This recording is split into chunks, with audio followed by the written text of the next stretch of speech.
ওই এক গ্লাস রস দে। দিতেছি স্যার, এনেন স্যার।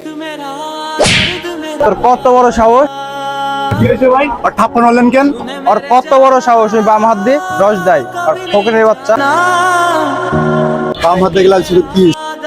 হ্যাঁ, ওদের মতো এই অসৎ লোকের জন্য এই বাংলাদেশের এই অবস্থা। কথা কি জানো, তোরা মানুষকে মানুষ মনে করস না, এটা তো খুব বড় সমস্যা। এই বেটা, তুই দেখতেছ ওই বেটার হাত নাই, ভিক্ষা না করে নিজের কর্ম করে খাইতেছি, তার লগে তুই খারাপ ব্যবহার করস। আল্লাহর কাছে কোনো ভেদাভেদ নাই, তোরাই ভেদাভেদ সৃষ্টি করস। মনে রাখবি, সবার সেরা সৃষ্টি মানুষ, তাহার উপর নয়। ওদের মতো ফকিরের বাচ্চারা আছে বলেই তোরে আজ এত বড় অফিসার। ওর যদি আজকে ডান হাতটা থাকতো, বাম হাতে শরবতটা দিত না। জানিস কত বড় মনে মানুষ? এরকম দোকান আর 20টা, যা থেকে প্রতিদিন 10,000 টাকা ইনকাম হয়, প্রতি মাসে 2 লাখ 3 লাখ টাকার উপরে, তাও তোর মতো এত অহংকার না। থাক বন্ধু, বাদ দে। সরি ভাই, আমার ভুল হয়ে গেছে।